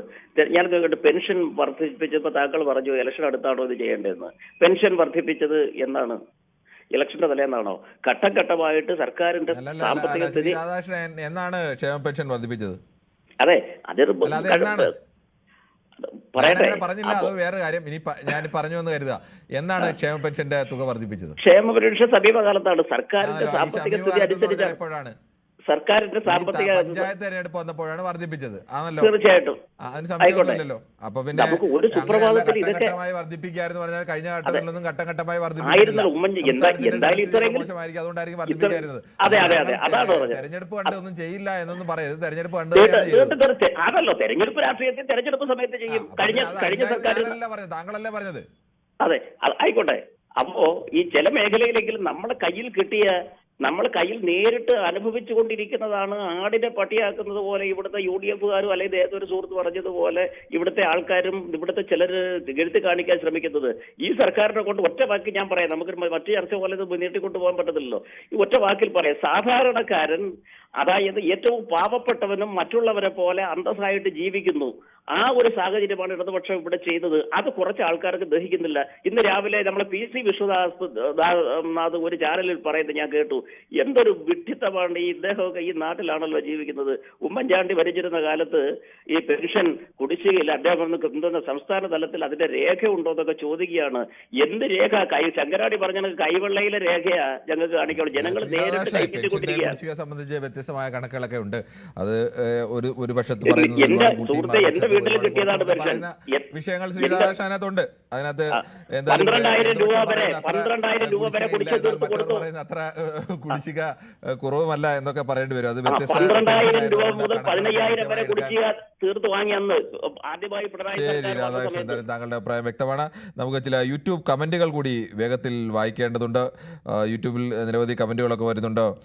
Kerala people are still wise, I think expect TVM this time എന്ന് പറയുന്നു ഷിജു കിരിയത്ത്. എന്താണെന്ന് തെരഞ്ഞെടുപ്പിൻ്റെ രീതി വെച്ചിട്ട് പറഞ്ഞാണെന്ന് തോന്നുന്നു. ക്രിസ്സംഗി പറയുന്നു this time people of Thiruvananthapuram were wise and very soon remaining part of Kerala will also get wise എന്ന് പറയുന്നു. എനിക്ക് തോന്നുന്നു തിരുവനന്തപുരത്ത് കോർപ്പറേഷൻ ജയിച്ചത് വെച്ചിട്ടായിരുന്നു. അപ്പോൾ തിരുവനന്തപുരത്തെ കോർപ്പറേഷൻ ഉള്ളവർ മാത്രം ബുദ്ധിയുള്ളവരും ബാക്കിയുള്ളവരെല്ലാം ബുദ്ധിയില്ലാത്തവരും എന്നാണോ താങ്കൾ ഉദ്ദേശിക്കുന്നത്? എനിക്ക് മനസ്സിലായില്ല. സതി ബാബുരാജ്, നമസ്കാരം Kiran. Is your father well Kiran? This is a gimmick because election will come. അച്ഛൻ സുഖമായിരിക്കുന്നു. എല്ലാ മാസവും ഗവൺമെൻറ് ചെലവിന് 2,000 കോടി രൂപ കടമെടുത്തല്ലേ ഗവൺമെൻറ് മുന്നോട്ട് പോകേണ്ടത്? ഗവൺമെൻറ് ചെലവിനുള്ള വരുമാനം കണ്ടെത്താത്ത ഗവൺമെൻറ് ശരിയല്ല എന്ന് സന്തോഷ് കുമാർ പറയുന്നു. ശ്രീ സന്തോഷ് കുമാർ, ഇന്ത്യയിൽ ഒരു സംസ്ഥാന സർക്കാരും അങ്ങനെ കടമെടുക്കാതെ മുന്നോട്ട് പോകാൻ കഴിയുന്ന അവസ്ഥയില്ല. കേന്ദ്ര സർക്കാർ തന്നെ കേരളം എടുത്ത ശതമാനത്തേക്കാൾ വലിയ കടത്തിൽ നിൽക്കുന്ന ഒരു കേന്ദ്ര സർക്കാരാണ് നമുക്കുള്ളത്. നമ്മുടെ രാജ്യത്തിന് സ്വാഭാവികമായും ഭാവിയിലെ വരുമാനം കണ്ട് അല്ലെങ്കിൽ ലക്ഷ്യങ്ങൾ കണ്ട് കടമെടുക്കേണ്ടി വരും. ആ കടം വീട്ടാനുള്ള കാര്യങ്ങൾ ചെയ്യേണ്ടി വരും. വല്ലാതെ കടം കൂട്ടി വീട്ടാൻ കഴിയാത്ത അവസ്ഥയിലേക്ക് എത്തരുത്. അതിനുവേണ്ടിയാണല്ലോ കടമെടുപ്പിന് പരിധിയും കാര്യങ്ങളും ഒക്കെ പലപ്പോഴും പറയുന്നത്. അതിനുവേണ്ടി മാത്രമല്ല, അല്ലാതെയും താല്പര്യമുള്ളവർക്ക് കൂടുതലും അല്ലാത്തവർക്ക് കുറച്ചൊക്കെ കൊടുക്കുന്ന രീതിയുമുണ്ട്. അതൊന്നും തള്ളിക്കളയുന്നില്ല. പ്രത്യേക ശ്രദ്ധയ്ക്ക് ഈ പറഞ്ഞത് തന്നെയുള്ളൂ, കൂടുതലൊന്നും പ്രതീക്ഷിക്കരുതെന്ന് പറയുന്നു. പ്രബുദ്ധരായതുകൊണ്ട് എന്തെങ്കിലും പേരിൽ കാശ് കൊടുത്താൽ തിരിച്ച് വോട്ട് കൊടുക്കും എന്ന് പറയുന്നു ഗ്ലാഡിയേറ്ററാണ്. മറ്റേത് മോഹനാണ് പറഞ്ഞത്. ഏത് കൊടുത്താലും തൃപ്തി വരാത്തവരാണ് മലയാളികൾ. അവരെ തൃപ്തിപ്പെടുത്താൻ ആരെക്കൊണ്ടും പറ്റില്ല. ഇത് സമസ്ത മേഖലയിലും സ്പർശിച്ചുകൊണ്ടുള്ള ജനകീയ ബഡ്ജറ്റാണ്. ബാലഗോപാലൻ അഭിവാദ്യങ്ങളെന്ന് VC തോമസ് പറയുന്നു. രഘുനന്ദനൻ പറയുന്നു, ഇടതുപക്ഷ സർക്കാർ എപ്പോഴും സാധാരണക്കാരൻ്റെ പ്രശ്നങ്ങളിലേക്കാണ് നിലകൊണ്ടിട്ടുള്ളത്. ഈ പ്രഖ്യാപനങ്ങൾ ഇലക്ഷൻ കണ്ടിട്ടാണോ എന്ന് ജനം വിലയിരുത്തട്ടെ എന്ന് രഘുനന്ദൻ തിരുവില്ലാമരം പറഞ്ഞു. ജനം തന്നെയാണ് ശ്രീ രഘുനന്ദൻ ആത്യന്തികമായി വിലയിരുത്തേണ്ടത്. രാഹുൽ കേസൊക്കെ പറഞ്ഞ KRS എന്ന് പറഞ്ഞൊരു കക്ഷി പറഞ്ഞിരിക്കുന്നത്, അതൊക്കെ പോട്ടെ, ഇതുമായി ബന്ധപ്പെട്ടില്ല. പൊതുജനങ്ങളുടെ പണം എടുത്ത് ദുർവിനിയോഗം ചെയ്യുന്ന അവസാനിപ്പിക്കണമെന്ന് ശശിധരൻ പറയുന്നു. അതോടൊപ്പം തന്നെ ഉത്സവത്തിന് 10 മണി വരെയുള്ള പെർമിഷനുള്ള വിഷയം നെന്മാറ MLA ബാബു നിയമസഭയിൽ അവതരിപ്പിച്ച ഓർമ്മയുണ്ട് എന്ന് പറയുന്നു. ശബരിമല സ്വർണ്ണമോഷണം അത് മറ്റ് വിഷയമൊക്കെയാണ്. വന്യജീവി സംരക്ഷണത്തിനായി കേന്ദ്ര ഫണ്ട് അനുവദിച്ചത് മുഴുവൻ യഥാവിധം വിനിയോഗിച്ചോ എന്ന് ശശിധരൻ ചോദിക്കുന്നു. പുരുഷ സുരക്ഷയ്ക്ക് തുക മാറ്റിവെക്കാത്തത് കൊണ്ട് ഞാൻ വോട്ട് കൊടുക്കില്ല എന്ന് അക്വാറസ് പറയുന്നു. എന്തായാലും ഈ പുരുഷ സുരക്ഷയ്ക്ക് എന്തിനാണ് തുക മാറ്റി വെക്കുന്നതെന്ന് എനിക്ക് എന്തായാലും തൽക്കാലം മനസ്സിലാവുന്നില്ല. കാലാകാലങ്ങളായി എത്രയോ നൂറ്റാണ്ടുകളായി ഇന്ത്യയിലെയും കേരളത്തിലെയും ലോകത്തിലെയൊക്കെ മഹാഭൂരിപക്ഷ സ്ഥലങ്ങളിലെയും പുരുഷാധിപത്യമാണ് നിലനിൽക്കുന്നത്. സ്ത്രീകൾക്ക് ന്യായമായ അവകാശങ്ങൾ നിഷേധിക്കപ്പെടുകയും അവരെ ചൂഷണം ചെയ്തു തന്നെയാണ് ഈ ഇന്ന് കാണുന്ന എല്ലാ പുരുഷന്മാരുടെയും പിൻതലമുറക്കാരൊക്കെ ജീവിച്ചത്. അതിൽ വളരെ ചുരുക്കം മാറ്റങ്ങൾ മാത്രമേ ഉള്ളൂ. ഇപ്പോഴും പൂർണ്ണമായി അങ്ങനെ ഒരു സമത്വത്തിലേക്കൊന്നും എത്തിയിട്ടില്ല. എന്തായാലും സ്ത്രീകളിൽ നിന്ന് പുരുഷന്മാർ നേരിടേണ്ടി വരുന്ന ഏതെങ്കിലും തരത്തിൽ ഭീഷണി നേരിടേണ്ടി വരുന്നില്ല എന്നല്ല ഞാൻ പറഞ്ഞത്. പക്ഷേ പുരുഷന്മാരിൽ നിന്ന് സ്ത്രീകൾ നേരിടേണ്ടി വരുന്ന ഭീഷണിയിലെ 1000-1 ഭീഷണി പോലും സ്ത്രീകളിൽ നിന്ന് പുരുഷന്മാർക്ക് നേരിടേണ്ടി വരുന്നില്ല. അത് കേസുകളുടെ കണക്കെടുത്താലടക്കം നമുക്കത് വ്യക്തമാവും. കമൻറ്റ് വായിക്കാൻ താല്പര്യം കാണിക്കുന്നില്ല എന്നൊക്കെ ഗ്ലാഡിയേറ്റർ പറയുന്നത്. നമ്മൾ സാധാരണ ഒരു പകുതിയൊക്കെ ആകുമ്പോഴാണ് കമൻറ്റ് വായിക്കുന്നത് ഗ്ലാഡിയേറ്റർ. എന്നും പരാതി പറയണമെന്നില്ല. മണിമലയുടെ ന്യായീകരണം ഗംഭീരമായിരിക്കുന്നതെന്നാണ് ശശിധരൻ്റെ അഭിപ്രായം. ജയകുമാർ പറയുന്നു റജീനയ്ക്കും കൃഷ്ണൻകുട്ടിക്കും പുഴു അരിക്കാത്ത അരി കിട്ടിയെങ്കിൽ സന്തോഷമെന്ന് ജയകുമാർ പറയുന്നു. ജയകുമാറിന് പുഴു അരിച്ച അരിയാണ് കിട്ടുന്നതെങ്കിൽ ജയകുമാർ അത് ഞങ്ങളുടെ ചാനൽ തന്നെ വേണമെന്നില്ല, ഏതെങ്കിലും ചാനലുകാരെയോ പത്രക്കാരെയൊക്കെ വിളിച്ചിട്ട് അവിടെ അത് റിപ്പോർട്ട് ചെയ്യാനുള്ള സംവിധാനം താങ്കൾ ചെയ്യണം. വെച്ചാൽ കേരളത്തിൽ ഇപ്പോൾ പുഴു അരിച്ച അരിയാണ് കൊടുക്കുന്നതെന്നൊരു വാർത്തയുണ്ടെങ്കിൽ അത് വാർത്തയാണ്. കേരളത്തിൽ അങ്ങനെയുള്ള അരിയല്ല ഇപ്പോൾ കിട്ടുന്നത്. മുൻകാലങ്ങളിലായിരുന്നെങ്കിൽ പുഴു അരിക്കാത്ത അരി കിട്ടുമ്പോഴായിരുന്നു വാർത്തയാവുന്നത്. ഇപ്പോഴങ്ങനെയല്ല. കഴിഞ്ഞ കുറേയേറെ വർഷങ്ങളായി കേരളത്തിൽ നല്ല അരി എന്തായാലും കിട്ടുന്നുണ്ട്. നമുക്ക് അടുത്ത പ്രേക്ഷകനിലേക്ക് പോകും മുമ്പ് ഒരു ചെറിയ ഇടവേളയാണ്. ഇടവേളയ്ക്ക് ശേഷം വളരെ വേഗത്തിൽ മടങ്ങി വരാം.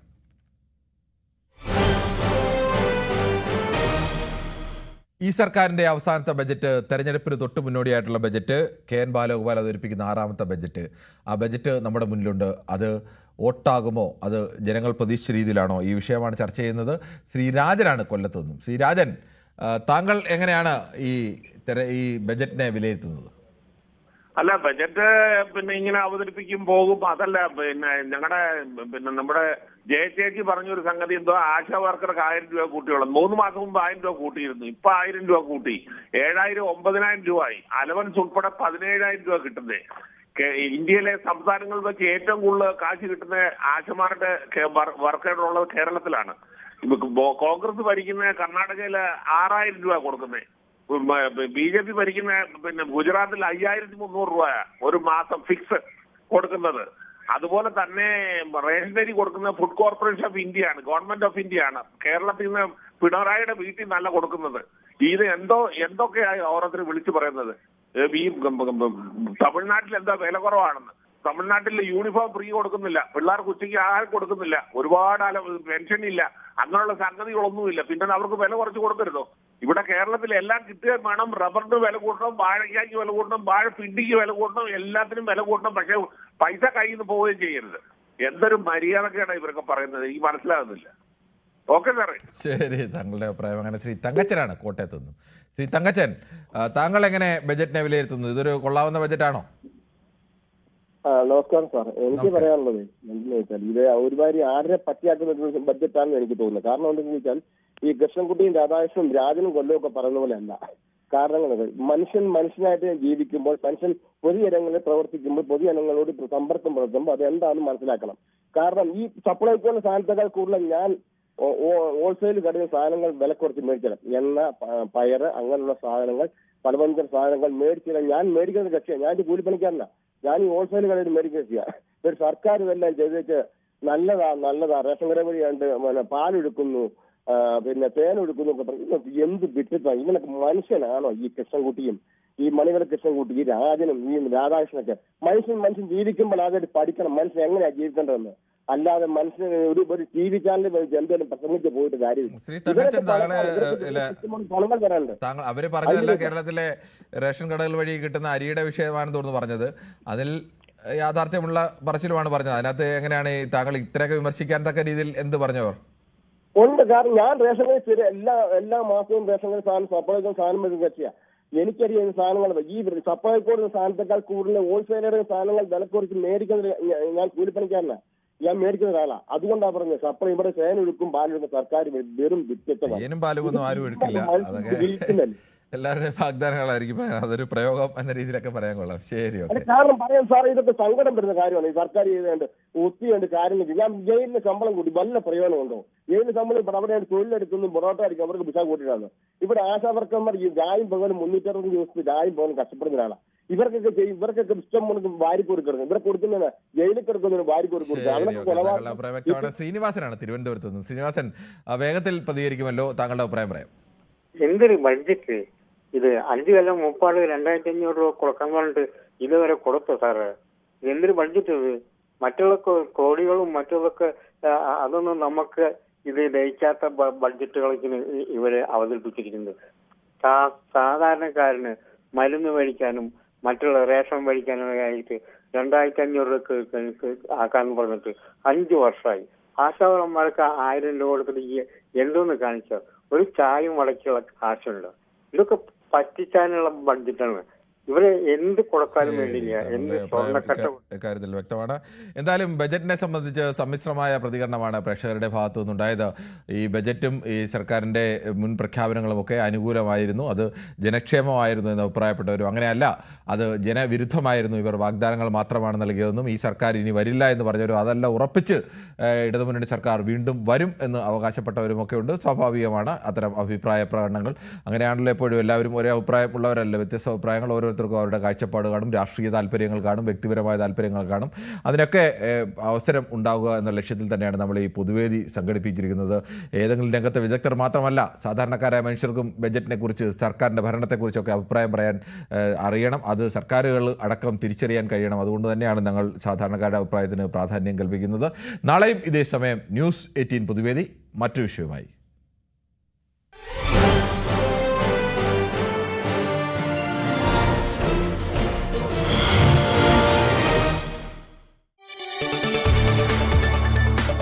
കൂടുതൽ വാർത്തകൾക്ക് news 18 Keralam YouTube channel subscribe ചെയ്യുക.